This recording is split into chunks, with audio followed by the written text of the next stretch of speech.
So to make this a bit more entertaining, instead of doing like a whole laundry list of like all the metrics and things like that, we wanted to talk a bit more today about from like real world experiences that we had with our clients, and kind of go over some of those and kind of use that to illustrate how to properly monitor Kafka. I think we can skip over the slide. If anyone's not familiar, you can stay for the pictures. So when we talk to people about monitoring Kafka, they always are like overwhelmed. They think there's like, oh, there's tons of metrics and everything. I don't know what to do with it. It sounds like very daunting. But in reality, when we talk to our clients and we go on site, the reality is they almost have no visibility at all. Like, it's like we have no logs, no metrics, nothing, and we have to kind of figure out from the ground up what's going on. So we're going to talk about 3 experiences today. One on the broker side. Gwen's going to talk a bit about what happens during an upgrade and what to do when things don't go just as right as they should be.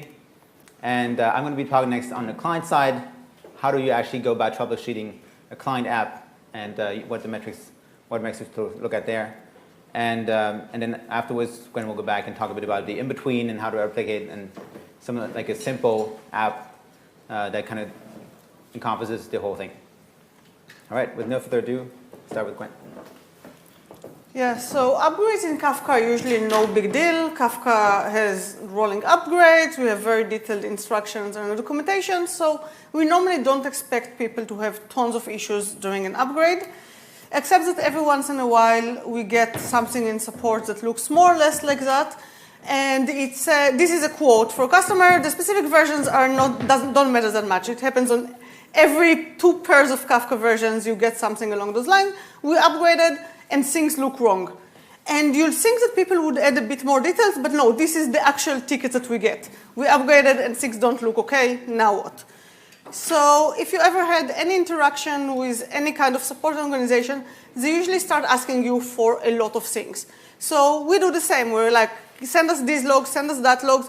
So I'm going to talk you through what do we see when we look at those logs, so you can do kind of the same kind of investigation on your own, a bit into more depth. So the first thing we usually look at is the server logs around the time of the incident. You won't believe how many times we get a server logs not from around the time of the incident. Server logs from 5 days ago are not as helpful. Sometimes they are, usually not. And then obviously a lot of people are intimidating from reading stack traces, but you shouldn't be, because it's actually, once you try reading it, it actually has a lot of good hints. For example, our Kafka ran out of memory. So we already know why is Kafka unhealthy. It just ran out of memory. We still have to find out what caused it to run out of memory. And a lot of times reading a bit more in the stack trace helps a lot. But in this case, you have to know a bit more about Kafka. So like, we expect everyone to tell us, oh, Java heap, we ran out of memory. But for us, we also noticed that it happens during a part that was called down convert, and it will become important in a second. So we ran out of memory. Next thing we want to look is what's going on in the memory. So this is where, you remember, we asked you for the garbage collection log. I'm not that amazing at reading garbage collection logs. So I usually use something called gceasy.io. And you basically upload a garbage collection log, and you get a nice report. And you want to look at things like, do I do full garbage collections? How long did they take? What's going on? In this case, the full GCs were no big deal. But look at the length of the GC pauses. 30 milliseconds is no big deal, but the max pause is over 3 seconds. That's huge. It means that Kafka basically sits around waiting for 3 seconds. It's also a big deal because Kafka has certain timeouts. For example, the timeout for the connection to Zookeeper is around 3 seconds, which means that if Kafka paused for any longer than 3 seconds, Zookeeper will think the broker is completely dead, which is definitely something that would make a cluster look slightly unhealthy. So you kind of have to know a bit about the details of what are the default configurations for Kafka, so you'll know that, oh, 3 seconds is actually a huge deal. So we kind of have a guess. Something caused Kafka to start doing more garbage collection. It had bad pauses, and it also ran out of memory. So what else do we want to look at? We want to start collecting metrics. And these are metrics that we like using our own tool, Control Center, but really anything that collects the JMX metrics from Apache Kafka is a very good thing to use. And you'll see tomorrow there will be a presentation by Todd Polino from LinkedIn, and he'll talk about pretty much everything that I highlighted. We only talked this morning, but everything that I highlighted over here, he will tell you why these are the most important things for you to monitor. So I'll just tell you that the most important things to monitor are the under-replicated partitions. That's like if you only monitor one thing in Kafka, this is the thing to monitor. And Todd Polino will tell you why. The network pool usage and request pool usage is basically, in a sense, like CPU utilization for Kafka. It tells you how busy it is. And if it's too busy, you know you're running into trouble. Again, he'll kind of talk and tell you all the details on what it indicates and what can cause this to go haywire. And then the last thing is the latency, because this is what your users see. How long does it take Kafka to process something? So you want to keep an eye on all those. But it's not enough to just keep an eye on how they're doing right now. You really need to have good history. Because when I look at it and say, oh, you know, the request pool usage is at 50%, the next thing I need to know is, has it always been 50%, or did it suddenly become 50% based on some incident? So it's super important for us to see the history, to get an idea of a baseline, what is normal for this specific Kafka system. So make sure you always have some history to show. And then the last thing that you really want to get, and that's something that gets even good users sometimes fall into this trap, they don't monitor the latency breakdown. And again, Todd will talk about it in details, but this is the most helpful piece of information on how to troubleshoot Kafka performance issues. Because what it tells you is it takes the end-to-end latency. I sent a request and Kafka responded back after 500 milliseconds, and it tells you that much time was spent waiting for a network thread. That much time was spent writing to the local disk. That much time was spent waiting for other brokers to catch up on replication. And that is how much time it took us to send something over the network. So if you can tell where the problem was, oh, most of the time is spent waiting for a network thread. Fantastic, let's focus on that. Oh, most of the time was spent on the local disk. I guess we have a disk issue. So super important for you to know, because otherwise it's just too big. Too many things to look at. So you need to have this breakdown. So in this case, these are the things we got from the incident. Those are slightly different metrics because they didn't use control centers. They used their own tools, which is absolutely fine. This is from Grafana. And you see ISR shrinks and expands is basically how often you do leader elections. You can see that here. This happened quite often, and now we know why, because brokers kept losing connection to Zookeeper, so obviously leader elections had to happen very, very often. And even more interesting, this is the history from the incident of the network thread utilization. And you can see that it was kind of pinned at 60% for a prolonged amount of time. And this system had 3 network threads total. So being pinged at 60% basically means that one network thread is being 100% pinned by something. What is it? So we already have those bits and pieces of information. We know that Kafka is running out of memory. We know that the network thread has something to do with it. We know it's losing connectivity to Zookeeper, but what really is going on? And in order to do this last step, you need to know a bit more about what happened to Kafka immediately after an upgrade that can cause that. So let's dig in a tiny bit deeper and look at Kafka after an upgrade. In this case, we're running a broker 1.0. And if you install a fresh new 1.0 and did not read all the instructions, you may end up running the default message format, which is also 1.0. And this is fine. And in this case, they also upgraded the producers. So you get messages from version 1.0 being sent to Kafka version 1.0. And as I hope you all know, Kafka has this performance magic in it. And the important bit of performance magic is that if you send a message to Kafka, it doesn't really get written to disk. We just pretend to. It gets written to the Linux page cache, and it goes to disk asynchronously from there. Consumers basically get if they're subscribing to recent events, if they're up-to-date consumers, they basically get the events directly from page cache, from Linux memory, to the network, to the consumer, never touching the Java memory space. That's the most important part. It doesn't have to allocate memory in Java.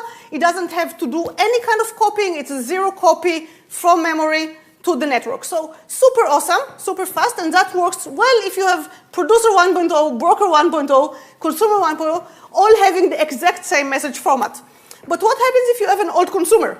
Well, it doesn't know what to do with 1.0 message format. It needs a 0.9 message format, so we need to convert it. And this conversion happens in Java memory space, which means that suddenly you have to copy stuff to Java, you have to allocate memory. If it's a lot of messages and they're very small, you'll start having GC pressure. And this takes time and it takes CPU. All those bad things that we just noticed that are happening to us will start happening. So once you get this important piece of information that you have messages of versions and conversion is a thing, everything falls into place. The log, the garbage collection issues, the leader elections, like all of it is suddenly makes sense. So here we go. But what really happens during real-world incidents is that we asked our users for these details, and this is not really a quote, but almost. It's like, what do you mean garbage collection logs? What metrics? And during an incident where the brokers are not working, we have to start teaching our users how to collect metrics. So I hope all of you going out here, at the very least, will know that you have to collect metrics. Any tool, anything, the metrics that I mentioned and that Todd will mention tomorrow, you absolutely have to get them. You have to know that GC logs exist, that Kafka writes them by default, and where to find them. And the other big mistakes that people do is that they're saying, oh, I don't know what's going on, but I'll randomly change a bunch of configs and do a bunch of restarts and hope things will fix themselves. It's horrible because now I have to go and troubleshoot the secondary problems that they caused by changing a bunch of random configs and doing restarts. So it's even harder. So definitely don't do the newbie thing. Don't be in the fog. Know what you're doing before you start restarting. So the good users, like the very competent users that I work with, they know how to collect logs. They try to read stack traces, so they don't, because it's not that hard really. They definitely collect all the important JMX metrics. They also monitor clients, as Xavier will tell you in a second. And they also do cool stuff like configure Kafka to do a heap dump when you run out of memory, because then you can actually see all those messages that are being converted, and like, why does Kafka have messages in memory? I know that there is the page cache thing. So you can actually go a step further. You can use my trick to analyze GC logs, even if you're not a garbage collection expert, and then call support before you make the mess even harder. There's no shame in calling support when you need it. If you're really, really pro, well, my first instinct is that pros read the docs. They don't even get themselves into this mess. But that didn't work that well because people told me, look, we upgraded Kafka perfectly 6 months ago. We read the docs. There were no issues, and yet. And this is right. You could upgrade Kafka 100% perfectly 6 months ago, and you only need one asshole with a 0.9 consumer to connect, and that's it. Your Kafka is blowing to pieces. So it's not enough to just know how to upgrade, as I would hope. So Kafka pros are definitely aware of key configurations and limits. They can analyze the data as well as we do. They know maybe analyze heap dumps, analyze the messages themselves. And they also know how to search Kafka JIRAs. Did anyone ever run into this issue before? Do they know? Did the community already solve it? Is usually a very big deal. Then if you're really, really good, you can say, it doesn't make sense that any person with any version can go and screw up my Kafka installation. Maybe I can make a proposal to the Kafka community to fix it. Maybe I can go into the code and fix it myself. So if you're really, really, really super pro, you'd actually engage with the community. And I know some people, I don't know if they're in the room, but I met few people in the conference who talked to me about how they did their first keep and how they worked with the community to contribute their first improvements to Kafka. So a lot of time it makes sense. Like if you see something and it doesn't make any sense, you can go back and say, sometimes you're missing metrics. You almost know where the problem is, but you're missing one metric. You can go and suggest, let's add metrics.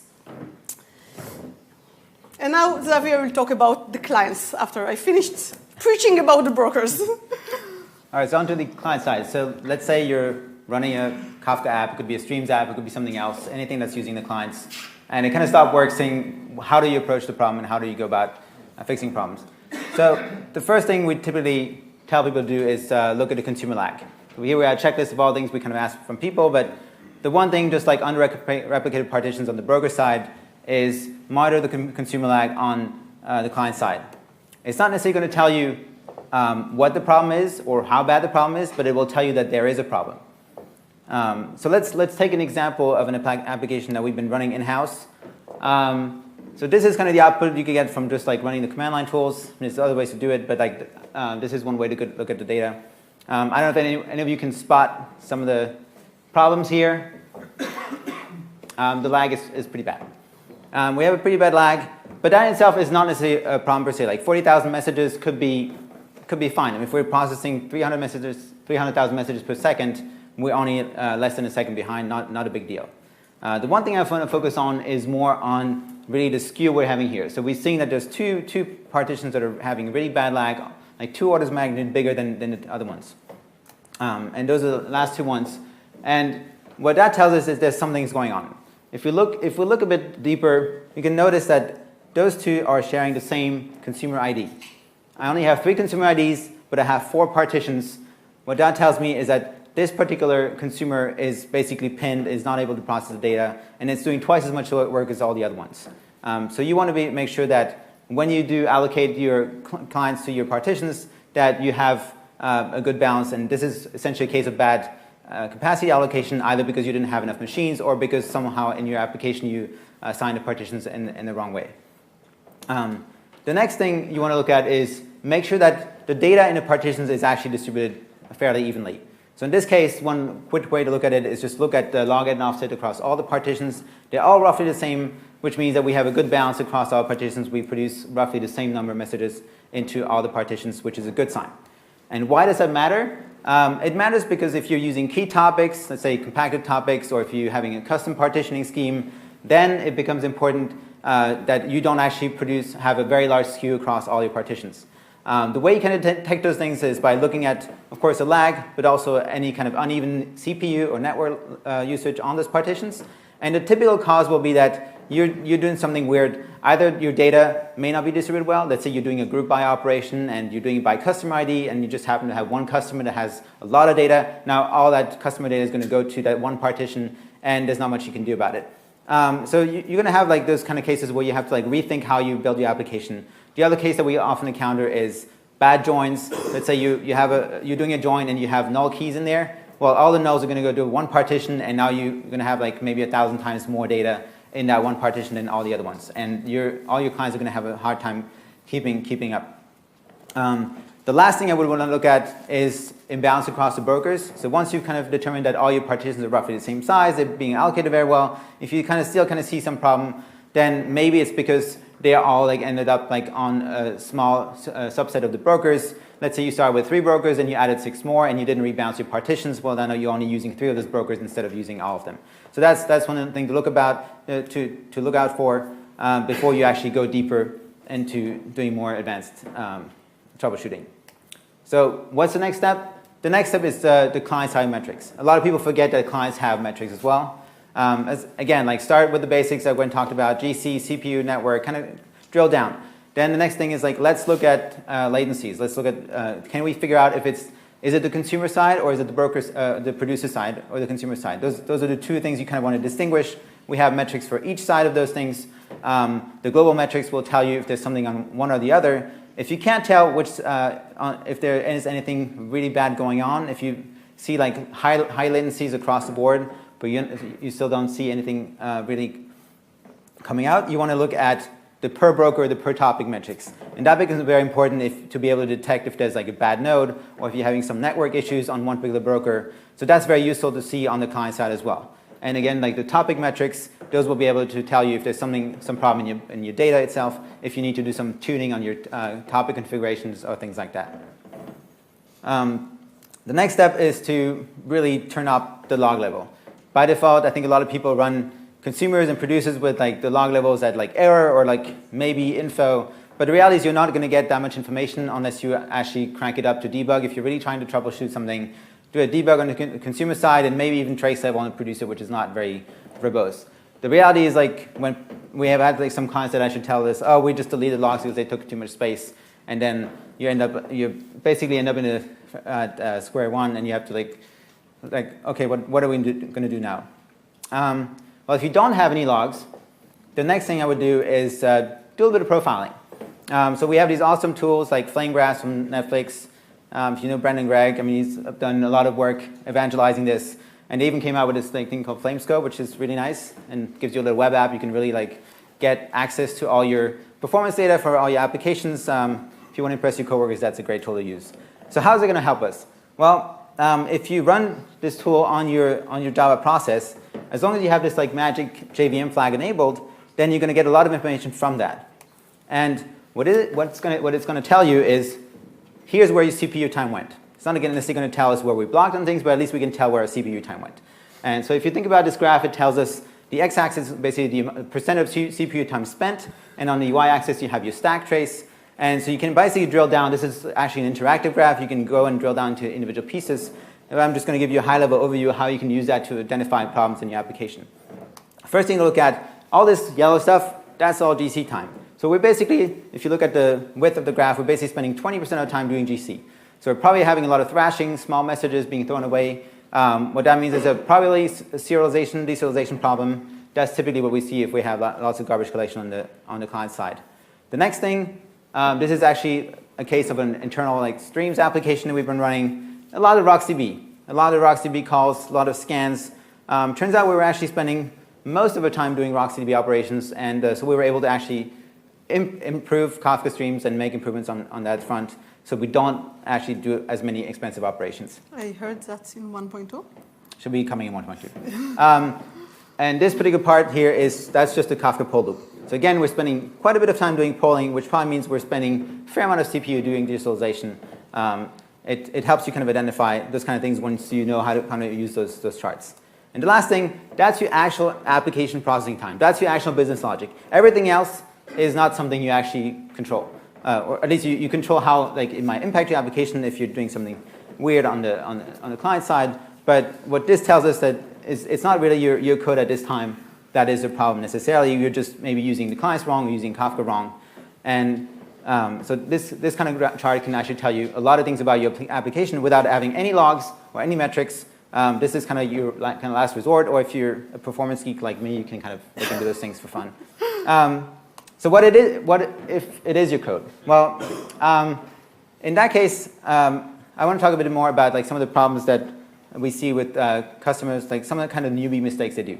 So on the client side, we see people that often, one mistake they often do is just commit after every pull. They just take one message and they commit right away, and that's actually very expensive. Doing a commit when you consume is an expensive operation. It has to go to Kafka and actually write the offsets and then come back. So basically, you're killing your throughput and your performance by doing a commit. You only want to commit as often as you need to, so you don't actually lose that much time when you need to recover. So let's say you crash.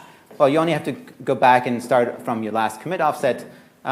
You want to keep those commits as infrequent as possible so that you can maximize your throughput, but at the same time keep your recovery time short. And some of the metrics to validate that is to look at the commit rate and the commit latency, so that can kind of help you identify if there's any issues on that front. On the producer side, you really want to right-size some of the batches.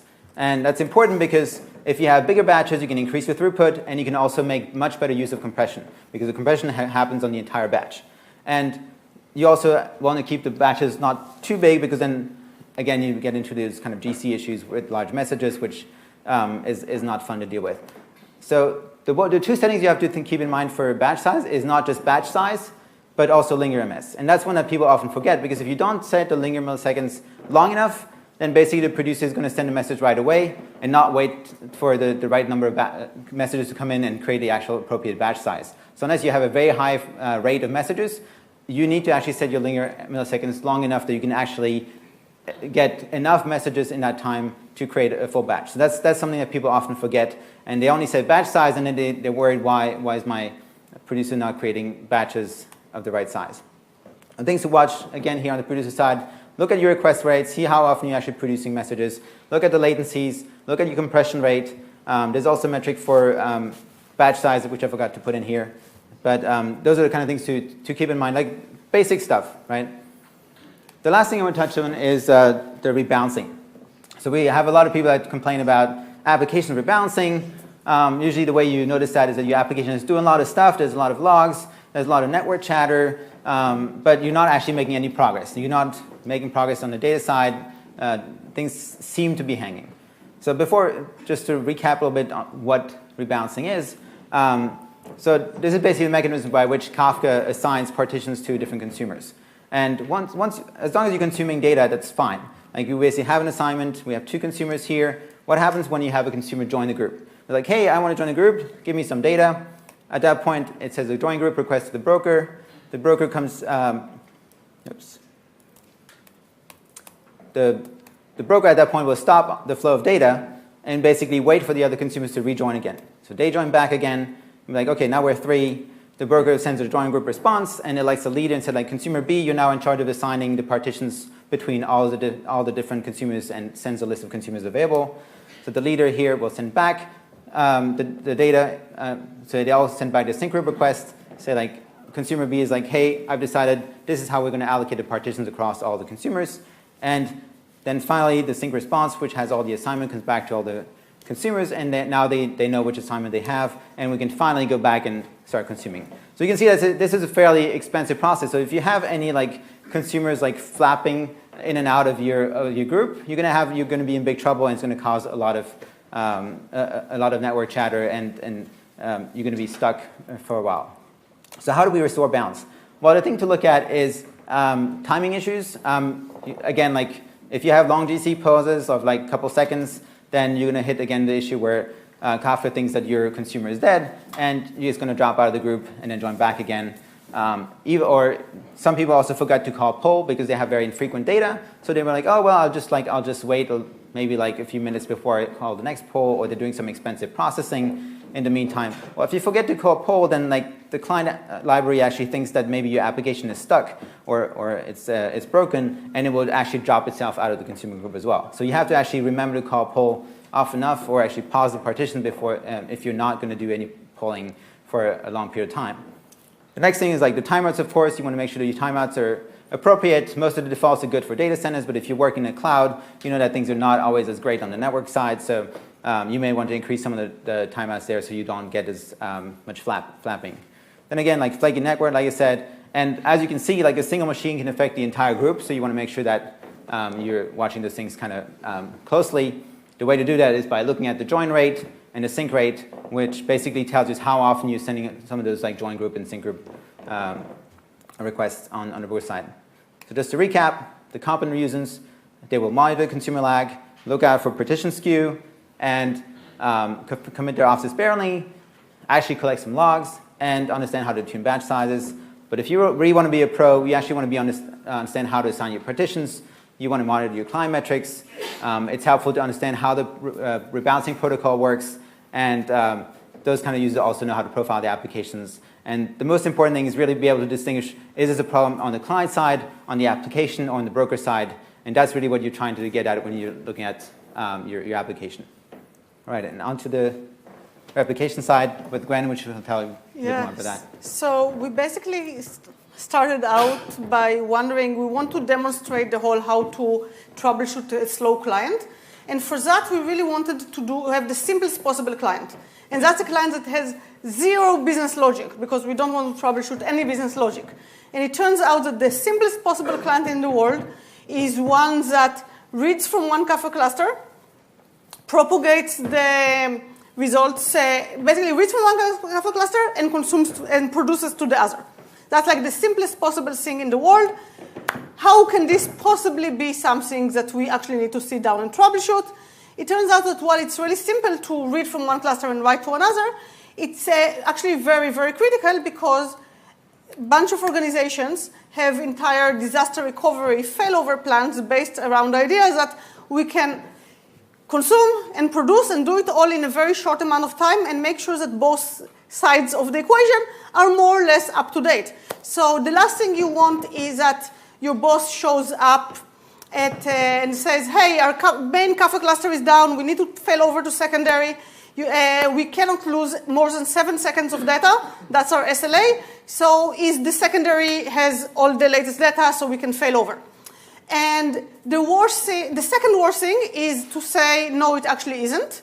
But the really, really bad thing is to say, I have absolutely no idea. So you have to have, even if you don't have SLAs, you have to know how far behind a secondary cluster is.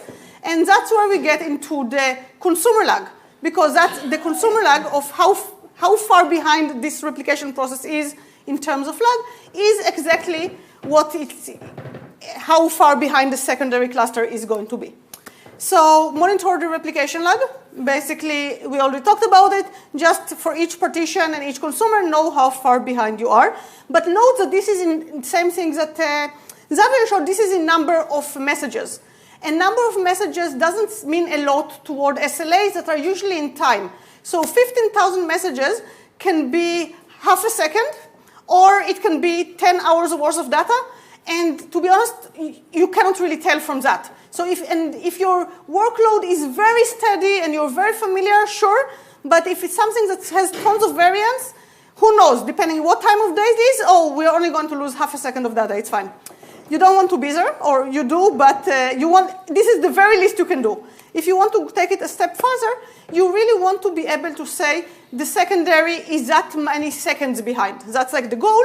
And the way to do it is to look at the timestamps when producing the events, look at the timestamps when we are replicating them, and the replicator can tell you, hey, I'm now processing an event that was produced X seconds ago, because it can look at the timestamp on the event that the producer created, and it can report that. And this is basically what we have in Control Center, or something that you could build on your own. That takes you to a level where you can have a decent conversation with your business around acceptable failover limitations. So that's really important. But obviously, it's not enough to just know when things are slow. You need to know why they're slow, and maybe even if you're really lucky, what to do about them. So let's look at how replication happens. And it pretty much doesn't matter which replication tool you're using. They'll all, at the end of the day, look more or less the same. So you'll have the origin Kafka. You'll have a consumer consuming event. It will have its own internal buffer. Every event will be taken out of the consumer buffer, and we'll try to produce it. If you cannot produce right away, those will accumulate in a producer buffer. And when the buffer gets full, we'll obviously stop consuming, no point. And also, we will never commit anything back unless we got an ACK from the destination to know that, hey, the message safely made it. Fantastic, we can go and commit it back. So we made something that is very safe, but it also gives a lot of spots where things can slow down. And the important thing to note is that when the producer is blocking, we will stop consuming. So the really difficult thing is you look at the consumer and it's lagging. Is it because the consumer is slow and it cannot consume? Or is it because the producer is slow and it's blocking? And because the producer is closer to the destination, it can totally block the entire thing. So we need to start by actually looking at the producer metrics, even if you see that the consumer lag is growing. So this is kind of tricky. Important metrics. And by the way, if you're the photographing, I'll keep on building stuff, so I'll tell you when to take a photo. So the first thing to look at is the producer even busy? So IO ratio is high when we are sending a lot of events and the producer is busy. The IO wait ratio is high, meaning it's the producer sits around doing basically nothing, waiting for events. So you can basically immediately tell the producer is busy or the producer is just hanging out. If the producer is just hanging out, you can stop bugging the producer. It's not doing anything. Other stuff to look at is the batch size. Note that we talked about tuning the batch sizes, but you also have to monitor the batch sizes, because we can also send half batches if we waited long enough and it didn't fill up. If the batch size max and the batch size average are very close to what you configured as the possible maximum, it means we're maxing out every single batch. We're as busy as we can be. Try for larger batch sizes to see if you can increase throughput that way. If we are not filling them up, no point in increasing them. And then, obviously, retries and errors will slow you down. Make sure that you're not just trying to produce and running into a bunch of errors. If you're running into errors, take a look at your destination cluster, what's wrong with it. And then you can tell if the producer is blocking the consumer. So look at waiting threads, look at buffer pool wait time. This will tell you that the producer buffer is full and you're blocking on that. That means that the producer is having problems. And if the producer is not having problems, switch to the consumer. Pretty much the same thing. Is the consumer busy? Does it keep on going in circles, fetching more and more events? Or is it waiting around for more data? If it's not busy, it's probably not the consumer, but it may be the origin Kafka. So you can see how you keep going back in the chain and keep blaming, oh, it's not the producer, it's the consumer. Oh, the consumer is not busy either. Probably Kafka is not sending it messages in some way. So you can kind of go back in the chain. Fetch sizes, same thing that the producer has batch sizes. The consumer also asks for batches of events from Kafka. If Kafka has a lot of events, it will send you the entire thing, and it will even wait around a bit to see if it fills up. So check if you are filling up every batch. Check if you want to have larger batches. If the batches are sent half full, check if you can decrease the amount of time you spend waiting for batches. So there's max fetch wait. How long do we spend waiting for Kafka to get enough data? If we're sending half full batches, maybe you want to decrease the latency a bit. And then record max lag is the famous consumer lag, and that's kind of important as well. So you have all those hints and things you want to look at. That's, by the way, the thing you want to take a photo. Pause for a second. Cameras go up. Fantastic. Get my good size. No, I'm kidding. You're taking a photo of this. And then you can also kind of, same thing. This same message basically hint to you at what you should be doing. I kind of already went through it, so I'm not going to wait. Basically, if things are slow, you'll focus on the metrics that look wrong to you. The last thing to point out is that if you're replicating over a 1, network tuning over a 1 is a totally different beast than network tuning over a LAN. And Kafka shows up out of the box tuned for a LAN. So you need to make some changes. And I just want to go back a second and, okay, I probably can't, and point out that basically if you see that the network threads, the IO wait threads are the ones that are super busy, this is when you want to focus on the network tuning. And the really important thing that you need to remember about tuning network parameters is that it's called network stack for a reason.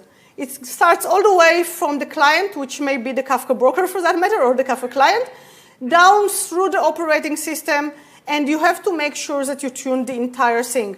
So one of the things that you have to focus on, same thing that Kafka has its own batch sizes, TCP basically also is capable of batching events and sending larger batches or smaller batches. And again, your operating system will be tuned towards smaller batches, lower latency, everything in a LAN. So you'll want to start by tuning Kafka itself. And we have the send buffer bytes and receive buffer bytes, and you'll go and make them a bit larger to work well in a 1. But then that will not be enough, and it will have no effect until you go and do the exact same thing on Linux, and it's called the RMEM default, the RMEM max, WMEM default, how big are the buffers that we're sending over the networks. And after you tuned all that, you need to know, did I do everything? Because it's very easy to forget something. So you want to enable a specific set of logs to make sure that it had effect. And you'll see, because a lot of people told us, oh, we tuned all those parameters, they did nothing. Well, did you actually tune everything? Do you know that your operating system is actually sending larger frames and larger buckets over the network? Yes or no? And we have, if you look at our documentation for Replicator, we have a bunch of network tuning tips. You can basically go, there's some other extra small parameters that you may want to look at. So just as to sum things up, monitor consumer lag. We know we said it twice. It's really that important. When things are slow, it's always possible to keep adding processes. A lot of those things, as long as you have extra partitions, it's always easy to scale out, automate the process of scaling out. A lot of my very best customers basically Dockerize Replicator or Dockerize their streams applications, Dockerize their own event-driven apps, and they automate the process so they can click a button. Oh, we're falling behind. We'll click a button, we'll install, and a few more will appear, and then we can scale them down. Remember, all those things are stateless, so it makes a lot of sense to have this level of flexibility. It will make your life a lot easier. And then if you're really good, you want to not just monitor the consumer lag in events, you want to make sure you know how far behind you are in seconds. You want to always make sure you collected all the client metrics. You want to know who to blame, destination, producer, consumer, or origin Kafka.